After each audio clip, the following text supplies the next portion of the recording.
Bonsoir, bienvenue dans les débats de la présidentielle avec ce soir une question: que signifie avoir 20 ans en 2012? La jeunesse devait être une des priorités de la campagne présidentielle, mais finalement on entend très peu les candidats sur ce sujet. Alors quelles sont les propositions, en particulier en matière de logement, d'éducation, d'emploi, de pouvoir d'achat? Eh bien c'est ce que nous allons voir avec nos deux invités. Bonsoir Clémentine Autain. Bonsoir. Vous appartenez à l'équipe de campagne de Jean-Luc Mélenchon et vous avez été pendant plusieurs années à la mairie de Paris, justement en charge des questions de jeunesse. Face à vous, Florian Philippot, bonsoir également. Bonsoir. Directeur stratégique de campagne de Marine Le Pen, vous êtes l'un des nouveaux visages du Front National. Et puis, pour vous interroger à mes côtés, comme chaque semaine, Luc Bronner du journal Le Monde et Gilles Leclerc de Public Sénat. Bonsoir à tous les deux. Bonsoir. Bonsoir. L'emploi et le logement sont donc les principales préoccupations des jeunes, avec un taux de chômage de près de 25%. Alors Florian Philippot, on va commencer par vous. Quelles sont les mesures tout simplement que vous prendriez si vous arrivez au pouvoir pour favoriser l'emploi des jeunes? Ce serait quelles mesures très précisément? Je dirais d'abord à titre liminaire que ce qu'on vient d'entendre, ça témoigne à la fois d'une grande difficulté pour les jeunes qui ont beaucoup de mal et en même temps une grande espérance. Et c'est ça qui est important, c'est qu'au-delà des mesures, il y en a beaucoup qui vont être abordées ce soir, il faut quand même redonner une certaine espérance à la jeunesse de France. Quel sentiment, et vous preniez là l'exemple de quelqu'un qui aurait 20 ans aujourd'hui, qui serait donc né en 1992. 92, c'est le traité de Maastricht. Quand on est avec le traité de Maastricht, on ne peut pas avoir effectivement une grande espérance parce qu'on a le sentiment que la France n'a pas d'avenir. C'est ce que nous disent tous les hommes politiques. Quand même le débat sur le traité de Maastricht, même si c'est intéressant. L'espérance est importante. La question, c'est quelles mesures concrètes vous proposez pour favoriser l'emploi des jeunes? Alors, il y a beaucoup de choses à faire. D'abord, les jeunes, ils sont victimes, comme tous les Français, du chômage. Ils sont encore plus victimes, je dirais, de tous les problèmes que rencontrent les Français. Donc d'abord, et aucun projet présidentiel n'ira au fond des choses s'il ne vise pas à recréer la croissance, l'activité économique et l'emploi. Et pour cela, il faut mettre en place une stratégie de réindustrialisation et les premiers bénéficiaires en seront les jeunes parce qu'ils sont immédiatement disponibles. Ensuite, il faut faire en sorte que nos jeunes qui ont envie de réussir puissent le faire, notamment par une école qui se redresse. L'école républicaine s'est affaissée. On a affaissé le niveau des exigences. On a affaissé une certaine forme de sélection. On a affaissé une certaine forme d'autorité aussi du maître. Et il faut faire en sorte que l'école puisse reformer des citoyens qui arrivent convenablement à écrire, qui arrivent convenablement à calculer. C'est déjà une chose de base, sinon on ne s'en sortira pas. Donc on vous entend réindustrialisation et meilleure formation, ça c'est pour le Front National. Mais on va revenir sur d'autres aspects de votre programme. Clémentine Autain, même question. Quelles sont les ou la mesure prioritaire pour favoriser cet emploi? Il y a plusieurs mesures qui doivent permettre en effet de redonner de l'espoir aux jeunes et surtout de leur donner des conditions de vie décentes, parce que le problème aujourd'hui c'est celui de la paupérisation des jeunes. Vous savez que 20% des moins de 25 ans aujourd'hui sont pauvres, ce qui est une explosion qu'on constate d'ailleurs avec le Secours populaire chaque année, qui voit des jeunes vraiment dans des situations délétères, et la précarité qui est un fléau qui s'est installé avec 30 ans de politique néolibérale. La précarité, la flexibilité, le chômage, je mettrai un bémol, parce que le problème c'est que les jeunes souvent n'ont pas accès au chômage parce qu'ils n'ont pas les années qui leur ont permis de cotiser pour avoir ce droit au chômage.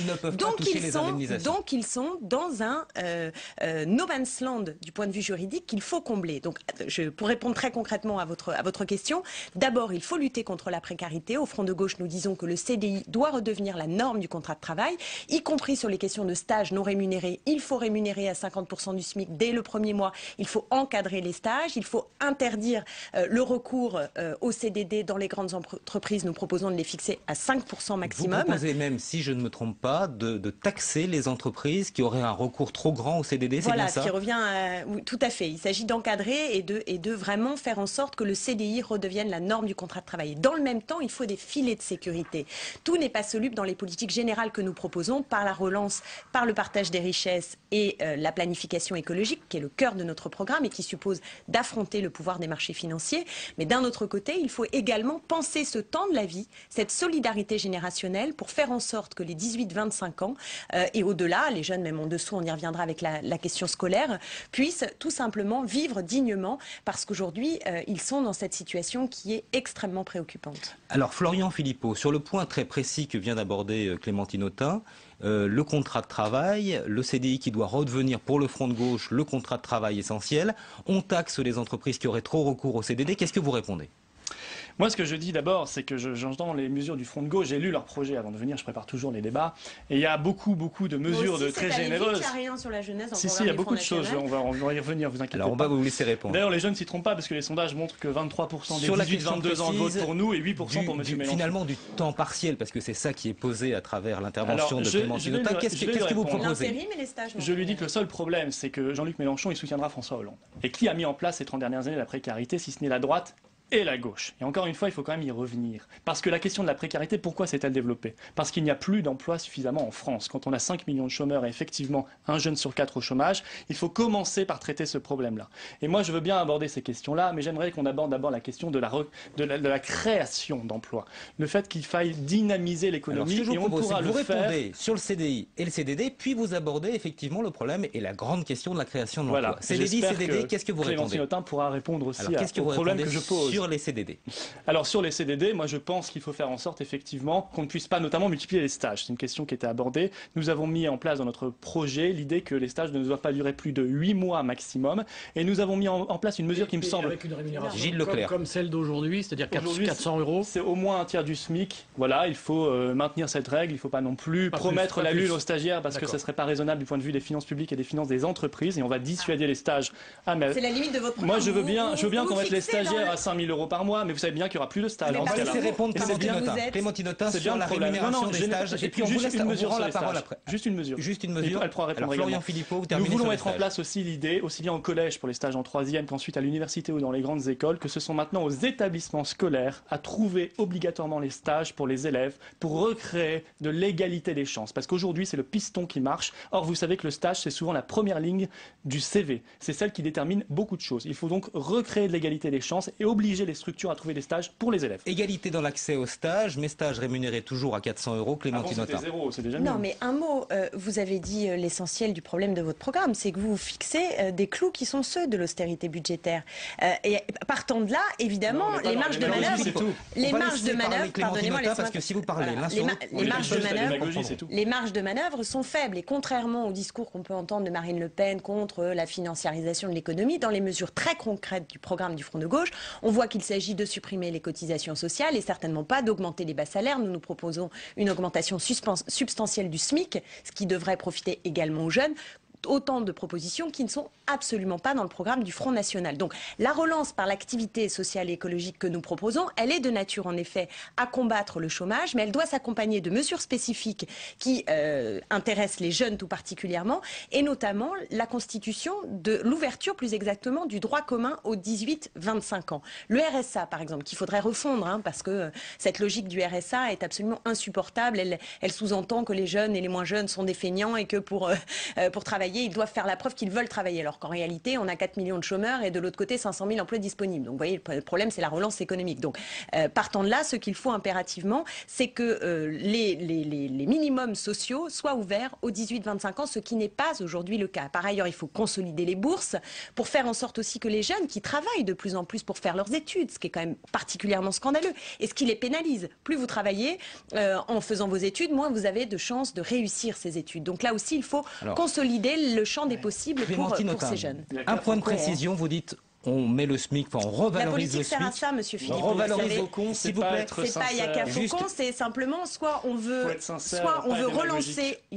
relancer le chemin de l'émancipation humaine et du progrès, qui suppose un partage des richesses entre les... Vous rallierez à François Hollande. Mais qui vous a dit... Jean-Luc Mélenchon vous l'a déjà dit 100 fois. Je pense que vous écoutez mal, là. Il nous l'a dit 100 fois. Ce qu'a dit Jean-Luc Mélenchon sur la question... Florian Philippot, sur la question du rapport de force. On va essayer de mettre un peu d'ordre dans le débat. Vous avez parlé à l'instant de revalorisation du SMIC. Exactement. Combien d'amour? Nous proposons un SMIC à 1 700 € brut. 1 700 € brut. Oui, j'ai même vu 1 700 € quelle est net à la fin votre proposition en matière de SMIC au Front National? L'augmentation du SMIC, il faut le dire aussi, ça pénalise les entreprises et les PME. Voilà. Alors donc si on veut créer des chômeurs... Voilà votre vrai visage, du côté du patronat, monsieur Philippe. Notre solution me paraît beaucoup plus sociale et beaucoup plus juste et réaliste surtout que la vôtre. Parce que la poudre de perlimpinpin, les Yaka Faucon, c'est bien gentil. Moi, je peux vous en inventer 150 des mesures comme ça. C'est très facile. Mais on va aller sur le sur la sincérité du débat. Augmenter le SMIC, c'est gentil, moi je pourrais dire 2500 €, pourquoi pas. Mais ça pénalise les entreprises et ça fait qu'il y a moins d'embauches et donc finalement moins d'emplois. Vous avez l'effet inverse de ce que vous cherchez. Ce qu'il faut faire, c'est l'augmentation immédiate de 200 € des salaires jusqu'à 1,4 fois le SMIC par la prise en compte par l'État des cotisations salariales, ce qui ne pénalise pas l'entreprise, et compensé par une taxe spéciale sur les importations, une contribution sociale à l'importation pour favoriser l'industrie nationale. Voilà un moyen de relancer l'emploi et l'économie parce que je n'entends rien finalement sur le fond pour relancer la croissance. Vous avez rapidement dit notre planification, je crois, sociale et écologique, mais je ne sais pas ce que ça veut dire. Il n'y a pas de mesures ciblées. Nous, il y a des droits de douane, nous, il y a des quotas d'importation, nous, il y a du protectionnisme. Florian Philippot, on sait que ce que vous proposez, 200 € d'augmentation des salaires, ça coûte, les jeunes. Ça coûte 20 milliards d'euros. C'est financé par la contribution sociale sur l'importation, bien sûr, c'est financé. Qui nous, on finance, alors que le Front de Gauche ne finance jamais rien. Va effectivement, et vous l'affirmez, rapporter les 20 milliards d'euros. Déjà, ça coûte 12 milliards, parce que quand vous distribuez du pouvoir d'achat, vous en récupérez en TVA, vous en récupérez en impôts, vous en récupérez en prestations que vous ne versez plus, etc. Ça coûte 12 milliards et c'est financé par cette contribution sociale. Gilles Leclerc de Public Sénat. Si on vous écoute l'un et l'autre, on a l'impression qu'il y a en effet urgence, qu'il y a un vrai problème pour les jeunes, ou les jeunes en général, mais au fond, on n'a pas l'impression que cette jeunesse-là est tellement révoltée. Par exemple, le phénomène des indignés, on l'a vu dans d'autres pays, en Espagne, et moins en France. Est-ce à dire que la jeunesse, de votre point de vue, elle est plus résignée que révoltée? Non, je ne crois pas. Surtout chez les très jeunes, j'ai l'impression au contraire que le sentiment de révolte et la volonté de construire une nouvelle espérance est en marche. Elle s'est mobilisée, cette jeunesse, notamment au moment du CPE, du contrat première embauche qui avait été proposé. C'était quand même des milliers. La crise, elle date quasiment des années 70, si vous allez par là. Non, mais il y a des gens pour qui, quand on dit on est en crise, tout le monde dit ça fait 30 ans qu'on est en crise. Moi, quand j'étais étudiante, on était déjà en crise. Donc, situation de crise est vaste. Donc, cette jeunesse, elle se mobilise à sa manière. Elle est souvent plus radicale que les aînés. C'est vrai, parce qu'elle a une attention particulière à ce qui peut changer et elle regarde l'avenir en espérant. Mais on lui met quand même beaucoup de bâtons dans les roues. C'est extrêmement dur d'avoir 20 ans aujourd'hui. Et c'est ça très dur d'avoir 20 ans en 2012. C'est dur d'avoir 20 ans en 2012 parce que ce qui est bouché, c'est l'avenir. C'est-à-dire que quand vous dites il n'y a qu'à Faucon, le problème c'est que si ce qu'on a à dire aux jeunes, c'est il n'y a rien d'autre comme avenir que les plans d'austérité et la rigueur qui fabriquent les déficits, qui produit la récession économique, et bien à ce moment-là, ils ont le sentiment qu'ils vont aller de mal en pis. Donc il faut rouvrir le chemin de l'émancipation humaine. Cette jeunesse résignée, indignée, mais puis après quand on lit les sondages, on s'aperçoit que la première vertu, entre guillemets, qui est mise en avant par les jeunes aujourd'hui, c'est le travail. Qu'est-ce que vous en pensez? C'est vrai que d'ailleurs un jeune sur 4 veut voter Marine Le Pen, ça c'est quand même significatif. Ils veulent le changement. Veulent 31%, voilà. Le Pen 23%, exactement. Sarkozy 21%, et Mélenchon. La jeunesse, vous la percevez comment? D'abord, est-ce que vous dites que effectivement la jeunesse, elle a soif de changement, elle a soif de France notamment, et c'est le mot qui a disparu de cette campagne. On parle jamais de la France. La jeunesse, elle attend pas simplement des mesurettes ou de la poudre de perlimpinpin du Yaka Faucon qui n'est pas financé. Elle attend aussi un cap. Et le cap, c'est celui que fixe l'élection présidentielle. Marine Le Pen appelle la jeunesse de France. Elle lui dit de se retrousser les manches aussi, bien sûr, et de faire en sorte que ça change. Et ça ne changera pas si on ne revient pas aux fondamentaux. Les fondamentaux, c'est quoi? C'est cette Europe-là. C'est l'Europe de Maastricht pour laquelle Jean-Luc Mélenchon a voté oui, malheureusement en 92, et je le déplore. C'est l'Europe que nous ont concocté l'UMP, le PS, et le PS, Jean-Luc Mélenchon y a appartenu pendant 31 ans. Encore une fois, il faut être sincère aussi en politique. Il n'est parti qu'en 2008. Et donc, voilà, cette Europe-là, cette mondialisation qu'on n'a pas voulu réguler a bouché l'avenir des jeunes. Et maintenant, les jeunes, ils ont envie qu'on leur annonce une espérance, qu'on leur annonce un avenir national, parce que beaucoup de jeunes que nous rencontrons dans nos meetings, ils sont très nombreux, ils sont patriotes, ils aiment la France et ils ont envie que ça bouge. Et pour que ça bouge, une réponse il faut rompre avec ces politiques-là. Sur ce sujet, et puis on passe à une deuxième partie du débat. Non, mais il ne faut pas faire des faux procès. Le Front de gauche s'inscrit dans la dynamique qui a été notamment celle du non au traité constitutionnel européen. La différence que nous avons... S'il vous plaît. La différence que nous avons et qui est énorme, c'est que nous ne sommes pas pour un souverainisme replié sur lui-même, qui d'ailleurs, je pense, n'est pas l'aspiration des jeunes, qui vivent avec un monde qui s'ouvre, avec une envie de découvrir le reste du monde, et donc un autre rapport à l'altérité et aux questions sociétales, et on y reviendra tout à l'heure. Nous nous battons pour une autre Europe qui ne soit pas celle des marchés financiers, et c'est tout le cœur du programme du Front de gauche, qui est ne pas céder devant la loi de la marchandisation du monde, et qui pénalise d'abord les jeunes, les femmes. Il y a des catégories qui sont particulièrement victimes de ce mode de fonctionnement néolibéral qui nous est imposé depuis 30 ans. Clémentine Autain, comme Florian Philippot, je vous propose à ce stade du débat d'élargir un petit peu notre réflexion et d'écouter un témoignage simplement. Il s'appelle Guillaume Vincenot, il a un peu plus de 30 ans et il vient de passer 6 ans à l'étranger, au Canada, à Montréal. Et selon lui, eh bien, hors des frontières, les jeunes ont plus de chance. On l'écoute au micro de Baptiste Etchegaray. Le système d'université est beaucoup plus proche de la privatisation, les entreprises sont beaucoup plus proches du milieu universitaire, donc il y a des connexions beaucoup plus évidentes. Mais les diplômes aussi ont certainement pas seulement une plus grande valeur monétaire, mais aussi une plus grande valeur pratique sur le marché du travail. Ils sont plus vite reconnus sur le marché de l'emploi. Donc quelqu'un qui étudie là-bas, effectivement, a plus de chances avec un diplôme de trouver plus facilement quelque chose. Mais regardez, je peux aussi vous donner mon exemple. Je suis arrivé là-bas en décembre 2004. En décembre 2004, j'ai juste fait quelques mois, comme je vous ai dit, de sondage pour gagner un peu de sous. Quand je suis arrivé, j'ai trouvé un travail en 3 jours la première fois quand je suis arrivé, alors que j'avais aucune qualification, aucune expérience au Québec.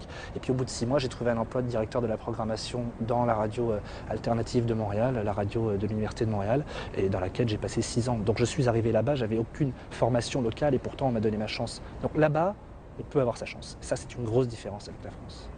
Est-ce que c'est plus facile de se loger aussi? Je vous donne un autre exemple. En moyenne, ça ne m'a jamais pris plus de 3 jours pour trouver un logement à Montréal, qui est quand même une ville considérée où il y a un étalement urbain qui est fort et où il y a une vraie densité de population qui est toutefois bien moindre ici. Pour vous donner un exemple, là je viens de changer, vous venez de me voir à l'instant, là je suis en plein déménagement, ça m'a pris 3 mois pour trouver un logement. Là-bas en général c'est 3 jours, c'est pas 3 mois. On vient de l'entendre, une organisation universitaire différente, de meilleurs débouchés sur le marché du travail. Et sur ce point, eh bien, question de Luc Bronner du Monde. Florian Philippot, le Front National, on le sait, a longtemps défendu le principe d'une sélection des étudiants à l'entrée de l'université. On se souvient même que Jean-Marie Le Pen, à l'époque, évoquait une sélection en 6e, voire en 3e. Marine Le Pen, sur ce point, aujourd'hui, est assez peu claire. Alors précisément, quelle est la position du Front National sur la sélection à l'entrée à l'université ? Je réagis juste à ce qu'on a entendu. Effectivement, il faut laisser la chance aux jeunes et il faut les aider à créer des entreprises. Ça, c'est un point du projet. Peut-être qu'on y reviendra aussi. Pour répondre à votre question, Marine Le Pen, candidate, a publié tout un projet, et notamment son projet sur l'enseignement supérieur qui est en ligne, sans aucun problème, qui est complet. Il n'y a pas de sélection à l'entrée de l'université, mais il y a un baccalauréat qui doit être maintenu. Et là, j'alerte les téléspectateurs et les auditeurs sur la réforme Sarkozy en cours qui vise à mettre en place le contrôle continu, ce qui sera l'injustice et l'inégalité. Alors pour être plus précis, c'est un rapport de l'inspection générale qui fait des recommandations à Luc Châtel. Exactement, avec du contrôle continu. Qui ont l'air quand même de l'inspirer assez fortement. Des notes éliminatoires. Est-ce que par exemple le principe de notes éliminatoires au bac, pour redonner au bac le lustre d'antan, vous paraît satisfaisant? Non. Il faut mettre en place un baccalauréat qui soit l'aboutissement d'une scolarité où on a vu rehausser les exigences vis-à-vis des élèves, parce qu'il n'y a pas de raison de considérer dans certains quartiers, à la campagne ou bien dans les banlieues, il y aurait des sous-élèves qui seraient condamnés au rap, au foot ou à Pôle emploi. Ça, c'est pas notre vision des choses, on veut être exigeant avec chacun. Pendant des années, le rap comme ça, pardonnez-moi, là, c'est quoi ce mépris? Il s'est méprisé lui-même, pas pour tout le monde, pas tous les rappeurs, mais il s'est méprisé lui-même quand il a fait des textes insultants, voire des menaces de mort. Quelques exemples. Pardonnez-moi, mais quand j'écoute Michel Sardou... Si vous considérez que c'est l'avenir des jeunes, moi je ne considère pas. Quand j'entends Michel Sardou nous expliquer qu'il rêve de violer des femmes, voilà, il y a aussi dans... Je crois qu'il va appeler à voter Hollande, Michel Sardou. Je m'en fiche de savoir pour qui Michel... Mais ça marche pas comme ça, la culture, mais quelle drôle d'idée. Vous avez un rapport à la culture qui est très étrange. Mais en tout cas, puisque nous sommes sur une émission qui parle des enjeux de jeunesse, je crois qu'il est important de ne pas mépriser les modes culturels. Les jeunes de banlieue au rap. Non, c'est vous qui venez de le dire. Non, moi j'ai envie qu'ils fassent des grandes écoles, vous voyez. Non, vous dites plutôt que de faire le rap. Non, mais voyez, on a un vrai... On les cantonne dans une sous-culture. Vous avez un vrai mépris social. C'est vous qui venez d'utiliser le terme de sous-culture, c'est absolument insupportable. Et ben moi je suis désolée pour vous. Ce n'est pas un avenir. On ne voit pas pourquoi les enfants du centre de Paris pourraient aller à Henri IV et ensuite dans les grandes écoles, et les enfants de banlieue seraient cantonnés au foot, au rap et au Pôle emploi. On a entendu votre mépris social et le mépris de la culture. Non, mais ça, c'est votre Florian Philippot. Entre rap et grandes écoles, il y a effectivement pour les rappeurs comme pour les gens qui souhaitent aller dans les grandes écoles, le bac. On parlait du bac. Pendant de très nombreuses années, on a dit il faut qu'il y ait une génération, toute une génération qui puisse accéder à ce diplôme et que l'on augmente le nombre de lycéens qui puissent avoir leur bac. Aujourd'hui, on est à près de 75%. Ça signifie ce que vous venez de nous dire, qu'il ne faut pas qu'il y ait 75% d'une génération qui ait le bac, qu'on comprenne bien rapidement. On a fixé 80% même, je pense que c'était Chevènement. Ça paraît trop pour vous? C'est combien le bon chiffre? Ça venait d'où cet objectif qui n'a pas beaucoup de sens? C'est pas ça le problème, c'est Non, mais combien je le vous bon explique chiffre pour pourquoi, vous? je vais vous expliquer mon raisonnement. Ça venait d'où? Ça venait d'un mépris pour le travail manuel. Et nous voulons revaloriser le travail manuel parce que la main, il y a aussi une intelligence de la main. Le travail manuel, c'est aussi un travail intellectuel. Et pour cela, il faut mettre en place l'apprentissage possible dès 14 ans. D'élèves qui devraient avoir le bac en France. Je ne raisonne pas comme ça. Vous ne raisonnez pas du tout. Vous savez, je veux simplement que ce soit ce soit un vrai diplôme. 75 et 80%, un vrai il y a eu diplôme. une augmentation parce qu'il y a eu de très nombreux élèves qui ont pu avoir un bac parce que c'était un bac technologique et ça correspond effectivement aux travaux que vous venez de dire. Ils vont sur le marché du chômage. Alors, il y a un quart de chômage. Clémentine Autain, sur cette question, est-ce qu'il faut, ou non, parce que c'est quand même une vraie question qui est posée, est-ce qu'il faut que ce bac perde de sa valeur? Est-ce qu'il a toujours la même valeur? C'est quand même une question que les gens se posent. Il faut raisonner en termes d'emploi, pas de papier. Pas seulement d'emploi. L'école n'est pas là que pour former des travailleurs, elle est là aussi pour former des citoyens. Et donc nous plaidons pour une scolarité obligatoire de 3 à 18 ans. Et là où nous avons une différence substantielle avec le Front National, c'est que vous proposez une généralisation de l'apprentissage et nous pensons que ce n'est pas le bon moyen. Pas une généralisation, une possibilité de l'apprentissage plus facile, comme en Allemagne par exemple. Vous êtes, comme d'ailleurs Nicolas Sarkozy le propose également, tout à fait favorable à l'apprentissage dès 14 ans, alors que nous pensons qu'il faut élever le niveau de qualification, et y compris en termes d'emploi, ça a un impact. Ça veut dire apprentissage à quel âge pour vous, pour le Front de gauche? Alors, je vous ai dit, de 3 à 18 ans, scolarité obligatoire, donc davantage de moyens pour toutes les filières professionnelles, mais qui amènent à des bacs pro, ce qui n'est pas la même chose. L'apprentissage a différents problèmes, et notamment aussi cette utilisation d'une main-d'œuvre qu'on ne qualifie pas suffisamment et qui n'est pas correctement rémunérée. Vous allez faire végéter. Si on regarde en termes d'insertion professionnelle, l'apprentissage du niveau les plus faibles jusqu'à l'université, voire les grandes écoles, a aujourd'hui plutôt des bons résultats. C'est pas totalement probant, je suis désolée, nous savons... en termes d'insertion professionnelle, c'est assez probant. Nous avons quand même une chose qui ressort des statistiques, c'est que le niveau de diplôme, plus on a des diplômes, plus on est prémuni du chômage sur la longue durée. Vous savez qu'aujourd'hui, les jeunes mettent entre 8 et 11 ans pour avoir un CDI aujourd'hui en France pour les jeunes, ce qui est quand même catastrophique. Donc le projet, en tout cas du Front de gauche, c'est d'élever le niveau de qualification des jeunes et de mettre le paquet sur les filières professionnelles, professionnalisantes, par des moyens qui soient substantiels. Et parlons des moyens, parce que si vous voulez... Non, je n'ai pas de mépris pour le travail manuel. Si, c'est bien ça derrière. Je n'ai pas de mépris pour le travail manuel, mais je crois que le monde contemporain exige de plus en plus d'élever le niveau de qualification. Mais vous allez laisser végéter des élèves qui ne sont pas là, heureux à l'école, qui ne sont pas heureux à l'école, qui seraient très heureux, s'ils ne sont pas heureux à l'école, Monsieur Philippot, il faudrait que nous posions la question des méthodes pédagogiques. Alors on va laisser un certain nombre de Clémentine Autain comme Florian Philippot, s'il vous plaît, dans le système pour que scolaire, le débat continue dans de bonnes conditions. On va laisser, s'il vous plaît, on va laisser Luc Bronner poser une question. Voilà, Luc. Il y a un sujet très important, mais dont on parle peu malheureusement dans cette campagne, c'est le devenir des bacheliers technologiques et professionnels, qui représentent une part très importante des bacheliers aujourd'hui, avec une question concrète sur la possibilité pour eux de poursuivre des études supérieures. Alors, réponse simple s'il vous plaît, est-ce qu'il faut réserver les IUT et les BTS aux étudiants technologiques et professionnels? Florian Philippot. C'est une question extrêmement précise. Si vous voulez, dans l'élection présidentielle, moi je veux bien qu'on réponde à une question de chef de bureau du ministère de l'Éducation nationale. Mais pour vous, les IUT et les BTS, c'est chef de bureau de l'Éducation nationale. Oui, non, écoutez, je pense que l'élection présidentielle, c'est un cap. Alors moi je veux bien, mais je vais vous dire quelque chose. Donc, moi je pense... Parce qu'on n'a pas clos ce débat, et ça rejoint votre question, l'apprentissage est quelque chose d'absolument indispensable pour revaloriser le travail manuel pour une raison assez simple qui rejoint votre question, c'est qu'aujourd'hui, beaucoup d'élèves végètent dans les filières qu'on essaie de leur réserver, dans lesquelles on les force à rester, et aujourd'hui, ils gênent la classe, ils se gênent eux-mêmes, ils gênent leurs parents, parce qu'ils ne sont pas heureux à l'école. Alors moi, je veux bien qu'on continue sur ce système-là. Ce qui est bien avec vous, c'est que ça va être la règle sur les droits et le retour non, c'est pas du tout ça. à l'école à l'ancienne, avec comme l'Allemagne. On va se fixer un objectif de 700 000 apprentis en 2017 contre 500 000 aujourd'hui, parce que aujourd'hui nous manquons de travailleurs manuels, on le sait bien. Ce qui justifie d'ailleurs votre recours à l'immigration permanent, parce qu'ensuite vous nous dites on n'a pas assez de travailleurs manuels et donc on va recourir à l'immigration. Allez-vous financer ces postes subitement apparus là dans votre programme? Non, on se fixe 700 000 apprentis. C'est pas création de postes de fonctionnaires. Ça, c'est dans votre programme qu'on crée des fonctionnaires partout. Alors, donc, qu'est-ce qu'on fait avec les fonctionnaires de l'éducation nationale? On fait une meilleure école sans augmenter le nombre de professeurs. Alors, je vous explique très clairement ce que nous disons. Il y a des marges en administration centrale, oui, du ministère de l'Éducation nationale. Il y a certainement des postes qui n'ont pas de raison d'être. Mais en revanche, on arrête la politique du 1 sur 2 parmi les enseignants, les professeurs des écoles et les professeurs, parce que c'est une mauvaise politique qui a saccagé l'école. Mais nous ne sommes pas favorables à la création de 60 000 professeurs supplémentaires. Pour faire quoi? Pour faire 60 000 professeurs dépressifs de plus? Parce que tant qu'on n'aura pas résolu le problème de l'école à la base, tant qu'on n'aura pas remis l'autorité, tant qu'on n'aura pas remis la transmission des valeurs et des savoirs au centre, on n'aura rien fait, on aura une école déprimée. Et par ailleurs, ce sera infaisable en termes de finances publiques. Et vous le savez bien, il faut être réaliste vis-à-vis de la dette. Vous le savez bien. De Florian Philippot et à la question de Luc Brunner, et après on passe à une autre partie. Je suis ravie d'entendre M. Philippot dire qu'il faut être réaliste vis-à-vis de la dette. Voilà le problème. Vous êtes dans les clous de l'austérité budgétaire. Non, on n'est pas dans la lune. Regardez, 10e plan de rigueur en Grèce.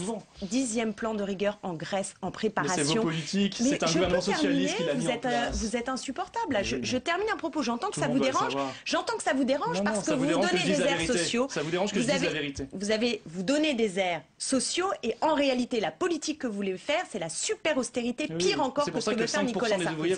En Grèce, chez nous 40%. En Grèce, 10e plan de rigueur, les décomptes publics sont en berne, la situation sociale est catastrophique, les inégalités ont explosé, c'est la récession. Non, c'est pas la question de Luc Brunner, d'un mot sur la question de Luc Brunner qui a été posée, vous souhaitiez répondre, mais rapidement. Je suis d'accord, mais je ne peux pas laisser dire non plus, comme j'ai entendu Marine Le Pen le dire à plusieurs reprises, que 60 000 postes supplémentaires d'enseignement, c'est 60 000 profs dépressifs de plus. C'est insultant pour la communauté éducative. Vous niez le problème des professeurs. Vous pensez qu'ils sont heureux, les professeurs, aujourd'hui? Je pense que créer des postes d'enseignants, je pense que créer des postes, je ne suis pas au gouvernement, vous n'avez pas remarqué? Ah bon, vous n'étiez pas soutien non, je ne crois pas. Je n'ai pas souvenir, non. Et Mélenchon n'était pas ministre de l'enseignement supérieur. Je n'ai pas souvenir de ça. Mélenchon n'était pas ministre de l'enseignement supérieur en 2000. Je n'ai pas. Non, mais vous êtes insensé. Hein. Et vous, je voulais que je vous cite vos soutiens au plan de rigueur en Grèce. C'est intéressant, votre participation gouvernementale. Je crois que le débat devient un peu l'enseignement supérieur. Ah oui, on va là-dessus, mais il faut être franc. Le problème du Front National, c'est que souvent, il y a un décalage entre les airs sociaux. La dernière partie de ce débat. On va préciser d'un point que quand même dans le ce discours, vous savez, Madame Autant. François Hollande, il faut augmenter le nombre d'enseignants. On va pas s'y retrouver là. Dans l'éducation nationale, c'est précisément pour aider aux conditions. Et ce que je vous propose, Clémentine Autain comme Florian Philippot, eh bien, c'est de passer, ce qui va permettre d'apaiser un petit peu les esprits, de passer à la dernière partie de ce débat qui est consacré aux questions d'actualité. La règle de ces questions d'actualité, ce sont des questions brèves, des réponses brèves si possible, pour faire une émission, sans interférer sur les réponses de l'autre. C'est ça le pari. La parole est à Gilles Leclerc de Public Sénat. Clémentine Autain, dimanche, grand rassemblement de Jean-Luc Mélenchon et de ses soutiens à la Bastille. C'est quoi le pari? C'est qu'il y ait plus de monde qu'au meeting du Bourget de François Hollande? Qu'il y ait le plus de monde possible. C'est une initiative assez inédite, une manifestation dans le cadre d'une présidentielle pour proposer une 6e République, la mise en place d'un processus constituant dans un moment où il y a une grande défiance à l'égard de la politique instituée. Et nous pensons qu'il faut du sol au plafond changer les règles du jeu démocratique. Et c'est ça que nous allons faire valoir dans la rue avec un meeting de Jean-Luc Mélenchon à la Bastille autour de 17h. Luc Brunner. Clémentine Autain, on a cité tout à l'heure les résultats de sondage sur les votes supposés de la jeunesse entre 18 et 22 ans avec François Hollande qui est assez haut, Marine Le Pen qui arrive en 2e position et Jean-Luc Mélenchon qui paraît distancé. Pour quelle raison? Pour quelle raison? Sans doute qu'il faut que la dynamique que nous avons enclenchée prospère et que les jeunes entendent davantage quelles sont nos propositions, parce que je pense que nous avons le projet qui répond le plus aux problèmes concrets qui sont posés par les jeunes, car il s'agit de sécuriser leur parcours et de leur donner de meilleures conditions de vie. Nous n'avons pas parlé du logement, mais par exemple sur la question du logement avec la création, l'encadrement des loyers, la création massive de logements sociaux qui peut faire partie de la relance économique que nous souhaitons, eh bien, autour de toutes ces propositions, il y a des réponses très concrètes aux angoisses des jeunes aujourd'hui. De vous poser une question. Il y a quelque chose qui fait un petit peu le buzz, comme on dit sur Internet en ce moment. C'est cette vidéo où l'on voit effectivement Jean-Luc Mélenchon qui revient sur un congrès du Parti Socialiste. Je crois que c'est en 1997 à Brest. Il fait état d'accords... je dis pas magouille, mais d'accords qui ont été passés à ce moment-là entre François Hollande et lui sur une attribution effectivement de voix. Enfin, on ne comprend pas tout très bien. On a l'impression qu'à l'époque, il y a eu quand même une espèce d'échange un peu curieux. Écoutez, moi, j'étais pas au Parti socialiste, j'ai jamais été de ma vie. Il est le candidat du Front de gauche et ce qui m'intéresse, c'est ce qu'il porte pour l'avenir. Donc voilà, j'ai pas de réponse à votre question. Jean-Luc Mélenchon dit à propos de François Hollande, je ne lui pardonnerai pas. Ce qu'il ne lui pardonne pas, et je le sais et je le comprends, c'est le tournant démocrate opéré notamment sous la houlette de François Hollande et de Ségolène Royal au Parti socialiste. C'est ça le problème, c'est un enjeu de ligne politique.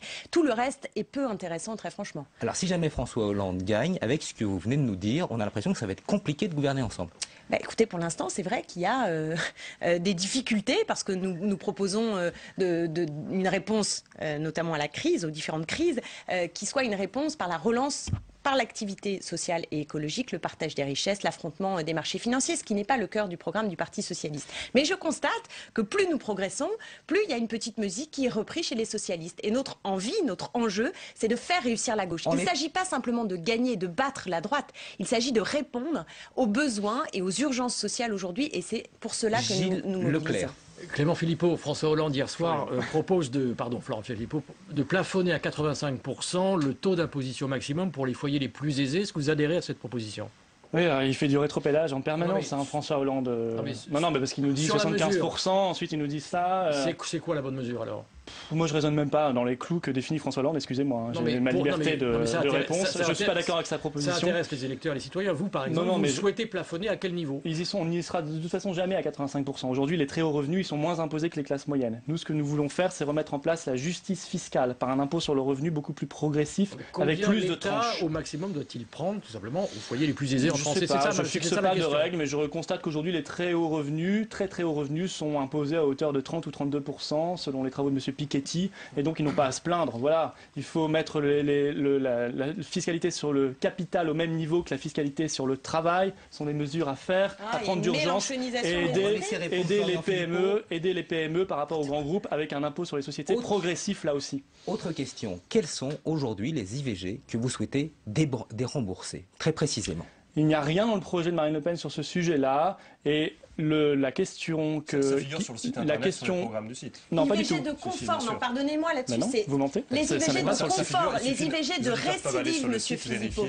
Les IVG de récidive, Marine Le Pen l'a dit, c'est un scandale. Et vous ne me dites pas que vous allez faire une nouvelle génération. On s'interrompait pas. Non, mais ne me dites pas sur ce sujet-là, pardonnez-moi. Clémentine Autain, on va laisser sur ce sujet qui est Alors je réponds d'abord à monsieur Jean-Yves Dumonde. Vous dites une contre-vérité. Il n'y a rien sur le site de Marine Le Pen 2012. Vous irez sur Marine Le Pen 2012, là vous avez menti aux gens, et les gens iront voir qu'il n'y a rien.